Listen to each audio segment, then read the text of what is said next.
You're listening to the Talk of the Tribe, Wapsie Valley Warrior Podcast, brought to you by Little Wapsie Communications. Their state-of-the-art fiber network is complete in Fairbank, ready to serve your home or business with the fastest internet in town. Orin Mutual Telephone Company.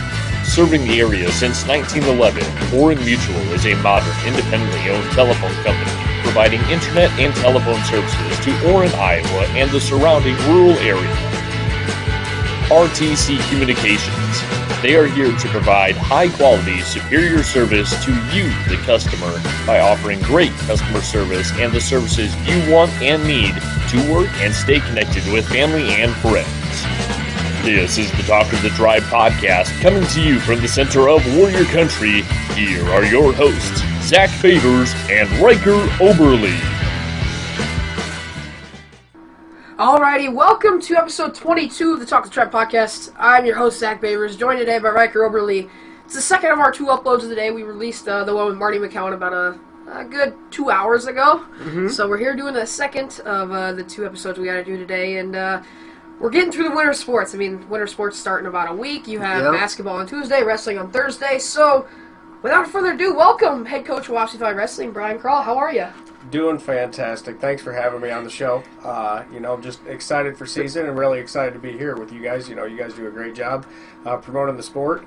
Not only wrestling, but basketball. You guys do a great job promoting the school, which, is great for our community. Yeah, and I know we talked about it. We had Marty on about 10 minutes before we had to get to practice. You just got out of practice, correct? Yeah? Correct. I just got out of practice, got a good sweat in, lost about 6.5 pounds.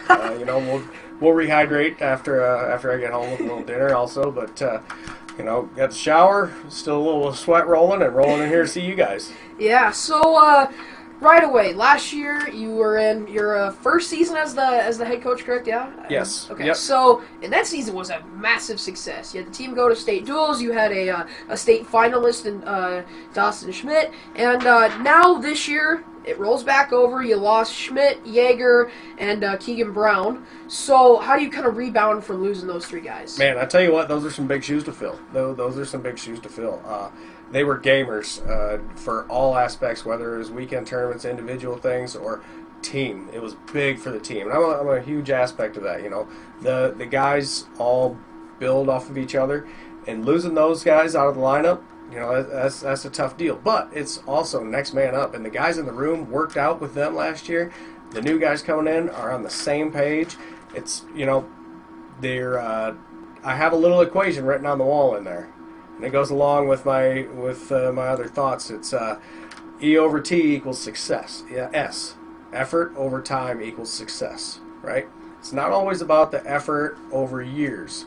Sometimes it's about the effort that you're able to put in those 5 seconds will get you some success. What do you have in a 10-minute sprint or a 2-minute sprint? What effort do you put in those positions? Do you run it 80% hard and then glide by the rest? You can only expect to be successful 80% of the time at that point. You reap what you sow, especially with a sport like wrestling, because there's always somebody else out there grinding. Yeah, and for us last year, I know I was really energetic when watching you guys last year. That's and, for sure. I think we went to the Lisbon duel. That duel was, oh my gosh, we broke the sound system with how bad we were all yelling. The noise, how do you kind of feed off the environment that you guys get in a duel? Oh, it's great. So the boys, they have each other back. They push each other to the maximum in the room, to the breaking point, and then they build each other up, and then they all have each other. And the coaching staff's the same way. Myself, Caleb, and Bo, the coaching staff, we wrestle with the guys on a daily basis, and they take criticism, build from it. We're going constructive criticism, moving forward, and it's a loud place to be. I mean, we went down to Lisbon. Brad Smith, Hall of Fame coach, that was his last ever duel. Last one ever. Winningest wrestling coach in the state of Iowa. We retired him. Yeah, and I guess if you're going to talk about coaching staff, the former coach that was here, Danny Adams, you were an assistant coach under him for a little while there. So how did getting thrust into that head coaching role, how was that change like for you? It's a little bit different. I enjoy it. I like to be able to make the decisions and stuff like that. Danny did a great job. I learned a lot from him. And he brought a lot of different aspects to the sport, not only training but conditioning and nutrition as well, because he was a collegiate athlete. You know, he was an NCAA All-American for Luther College. Tremendous amount of respect for that man. But at the end of the day, when I make decisions, I like to run with my gut feeling, and I plan things out. The guys can tell you I have documents. I come to practice every day. Everything's spelled out. I can tell what time we're going to be done with drills, what time we're going to be done with going live, what we're doing for conditioning. It's all planned out, and it has played benefits for us. The guys seem to understand and respond well to, hey, this is the practice. It's going to be a grinder, but we're going to be out here in an hour and a half instead of 2.5.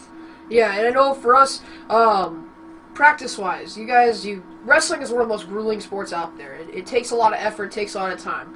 How do you keep that morale up? Because you guys wrestle, I believe, 8 duels over the course of this season, 5 at home, 3 on the road. So how, over a course of a season, do you keep that morale, that energy up in that room? A lot of it is the, coaching, not just flatlined. Okay, you got to keep it interesting. Got to have peaks and valleys. Coaching goes along with training. You've got to have high points and low points, and we want to peak at the right time, right? We want to be the best warriors that we can be when we're getting close to postseason. So, through the season, there's little peaks and valleys. There's high points, low points. Without lows, you're not going to have highs. There can't just be a plateau. You've got to put yourself out there within the room, within the competing, and the guys have a great grasp. We have a family feeling, right? This is my wrestling family. Okay, I have my home family. This is my wrestling family. All of these young men that come in the room, they're pretty much my next of kin. I'd do anything for them. So I keep it that family feel, and we keep it fun. We like to have a little fun. Play a lot of one life in the room. It gets pretty competitive. We have not had a freshman one life champion since I've been there. So the guys get after it pretty good. It's a lot of fun, and speaking of the old guys, I do have Dawson Schmidt is going to be coming back for Thanksgiving practices and help elevate the room. So I'm excited to have him back in the room as well. Yeah, when you say before you're going on a duel or a solo match, what would you tell your team, or what do you usually tell that one person going onto the floor? So overall, each individual has as a coach, each individual is different, right? Mm-hmm. You have the team, but you have an individual. As a team, I tell everybody the same thing. Nobody works harder than we do. Mm-hmm. Nobody puts in the effort that we do in the room. Second guess yourself to nobody. You guys put in the work, go out there and let it shine. You get to walk out there on the wrestling mat in front of the crowd, whether it's home or away. Our crowd last year traveled phenomenally. We were loud, no matter if we were the away team, home team, didn't matter. We were the loudest ones there. The wrestlers appreciate the fans also, right? When the fans get into it, the bench gets more into it. Sometimes kind of reel it in just a little bit. But, the boys get excited and they feed off each other. And the coaching staff feeds off of them, and they feed off of us. It's a really good situation all around. It's my Wapsie Valley wrestling family, and the boys appreciate it. I spend a lot of time with them. Yeah, and I guess moving on, weight classes. They changed this year. About half the weight classes have changed. They fluctuated by about a pound or two. There's some new ones. We have 106, 113, 120, 126, and 132 and 138. Those are all the same. Right. 130 or 145, 152, 160, 170, 182. Oh shoot, I'm reading the wrong one. That's last year. That is last year. 144, 150, 157, 165, 175, 190, 250, and 285. I read last year's list. Sorry, Blake wrote this wrong. That's all right. But about half the weights are different. So going into this year, how have you kind of fluctuated around with your lineup and where you want guys to be? So we're going to be in a little different spot at the beginning of the year. So I've got guys spread out pretty well, but not where we need to be the maximum dual team that we can be. After Christmas, due to descent plans and where we can go, we got all of our descent plans certified and everything. End of the week last week and the beginning of the week this week, so everybody's on page there. with the set plans, we'll get everybody where they need to be post-Christmas. So we'll have the Wapsie Valley dual lineup that you see at the beginning of the year is going to be solid. The Wapsie Valley dual lineup that you see at the end of the year is going to be rock solid. That's where we're going to be at. I like it. Yeah, I love it. Alrighty, so moving on, you guys will take on Maquoketa Valley and Jessup this next Thursday, the Thursday after Thanksgiving, week after Thanksgiving, at home, 6:15. What are your plans going into that duel? Dominate. That's where I'm at. Where the boys have been very good with technique and stuff, and we are brushing up on a lot of we'll say entry-level college stuff, where instead of worrying about trying to get to a score, we're dominating the hand fight. We're dominating small positions. If you win small things, the big things come, right? If you go looking for, I need to win this match, and that's all you're worried about, you end up wrestling scared.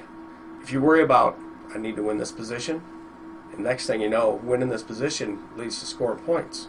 And then I'm scoring points and I'm winning that position. Match is over, I'm getting my hand raised.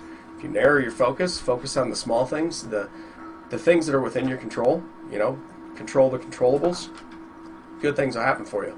Yeah, and I know from being a former wrestler myself, almost 90% of wrestling is mental, and it's all up here. Something up here can wreak havoc on your match. So how do you kind of prepare your guys in the room to be good in the physical part of wrestling, but also in the mental part of wrestling? Yeah, you are 100% correct. Mental is huge. And mental is the part of the game that it can't be a team thing. Everybody's an individual. I treat you a little bit differently than I'm going to treat you, because you may be a little more stubborn and you may be open to learning. But to get the best out of each of the athletes, I may have to take you over here. We're going to work through some things. I'll send you with a coach. Make him work hard, hand fight. Let him score points. Bring your confidence up, right? When you are coming out of the room with confidence, or going into a match with confidence, you believe in yourself, you can beat anybody. It doesn't matter. There's been kids that have gone out not knowing who they're wrestling, wrestled 1-point matches with 3-time state champions, that told them afterwards that was like, oh my goodness, now I'm scared. If you go out there scared, not going to perform. If you go out there and just let it fly, man, possibilities are endless. Alrighty, so with your older guys leaving, we said earlier you had 3 seniors leave last year. You kind of have a younger team this year.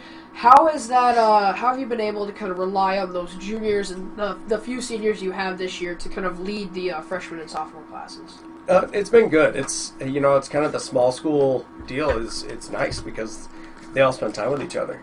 They know each other on a personal level, and I guess it's easy for me. I have a son who's a senior, and I have a son who's a freshman, so I get to see both ends of things. I also have the luxury of seeing the kids outside of wrestling. I came and watched football games, and I cheer on the other sports in the school. I'll come to a few basketball games and try and cheer on the teams there. There's some kids that play basketball that used to wrestle back in the day. I'm going to be out there cheering for them, hoping they can knock down some threes. Yeah, if this might be a hard question for a wrestling coach, but is there your favorite part of wrestling or your least favorite part of wrestling? It's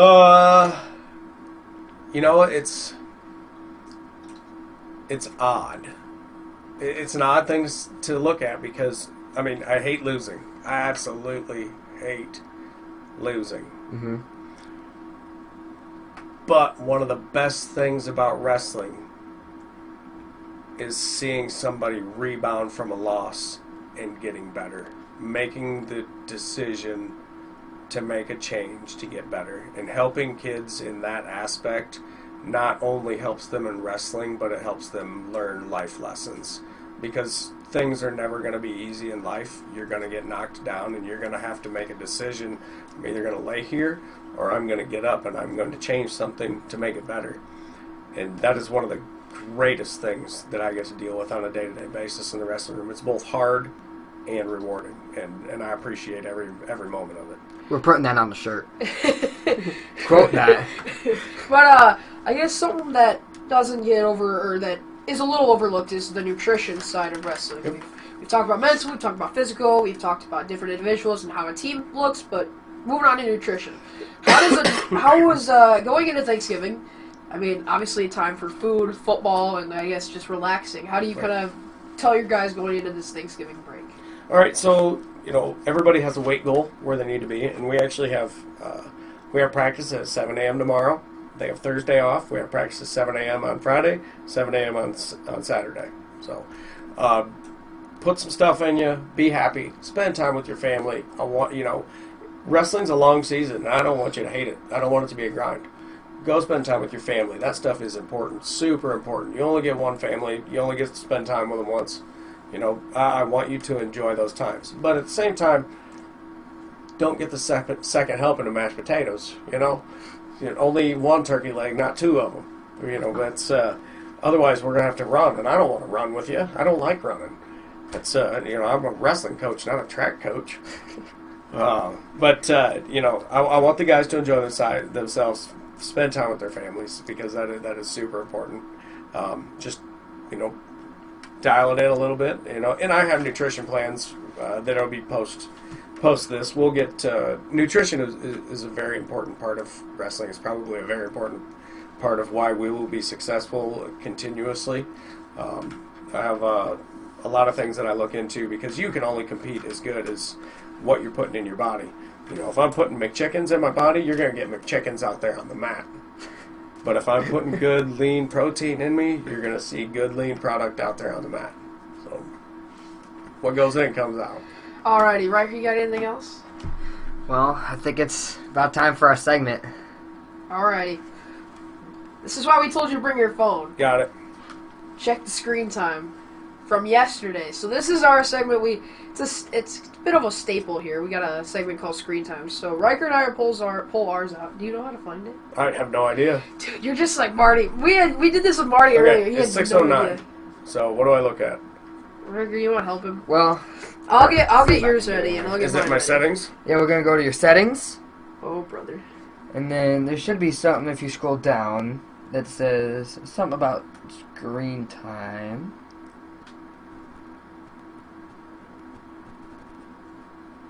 FaceTime, compass, shortcuts, podcasts. Oh. Huh. Marty eventually found it. It was like an hour, 20 minutes, it says he was. We're going through it. Riker and I both have Samsungs, so. Yeah. Screen Big time. Samsung guys, Let me ask Siri. Hey Siri. Uh-huh. What was on my screen at 6:09 p.m. yesterday? There's nothing scheduled for 6:09 p.m. to 7:09 p.m. yesterday. Ask her what was my screen time yesterday. Hey Siri. She don't even want to hear it. Hey Siri. Uh-huh. What was my screen time yesterday? I'm sorry. I'm afraid I can't do that. Siri's letting us down. I If don't you know had what to tell give guys. an educated guess, So what is screen time? So basically, screen time is how long you've spent on your phone in a day. Oh man. So if you had to give an educated guess. Mine's probably pretty high because I use my phone for work. Oh, that's okay. Oof. Well, we won't count that against you. Yeah, that's my phone I use at work. I'm probably on it. I'm probably on my phone 2 to 2.5 hours a day at work. Whether it's talking, texting, looking things up. But outside of work, my screen time is down right now. It will go up significantly once we start competing. And I will show you why. Riker, what's yours? Well, I did yesterday's. Yeah, we had to pick a different day. So, Sunday, it was 7 hours, 44 minutes. Holy smokes. That's not bad for me. Oh my He goodness. set the new record today. Yeah. The episode with Marty at 14 I hours. left my phone on at night. Yeah. Mine I- mine was 2 hours and 16 minutes. No excuses on screen time. Right here. This is where my screen time will be huge. That is my Mat Boss app. Ooh. So when I get home from practice, I will be going, after we start competing, I'll be going through film on my phone. See, that's like, you can't count that against me. Marty Yeah. said the same thing. He's just like... But really I have a weird quirk. This is kind of weird. So, I have a big house, multiple bedrooms. I have a shop that I built because I used to race. I don't race anymore. I keep my boat in my shop. I direct film. I do film sitting in my boat. That's a... Sounds fun. Yeah. Yep, I sit in my boat in my heated shop and go through film on my phone. That's sometimes the other coaches come over. We all go through film on my boat. You're just a man of the outdoors, you know? Yeah, I got my outdoors indoors. You're a fisherman, aren't you? You're I an am. avid Oh fisher. yeah, I got fresh photos. I'm Me excited. and the boys, we got sauger from last weekend. Nice. Yep. 4 big fish. Oh, this is work. You need to, like... Work. Oh, saugers, Some big fish. walleyes. Oh yeah, more work. Avid fisherman, you know? There, look at there. There's Sawyer with a nice walleye. Nice. We're out on the river, out on the Mississippi. It was a sad weekend last weekend. We had to go shut the place down for the year because we're about to get into competition for wrestling. So shut the place down on the Mississippi for the year, and we are full on concentrating on wrestling season. Perfect time, you know? It's a good way to end it. I know. Alrighty. Well, thank you, sir. All Pleasure right. doing this. So, we thank you for listening to episode 22 of the Talk Tribe podcast. I'm your host, Zach Babers, who's joined today by Riker Oberly. Pleasure as always. And until next time, Go Warriors!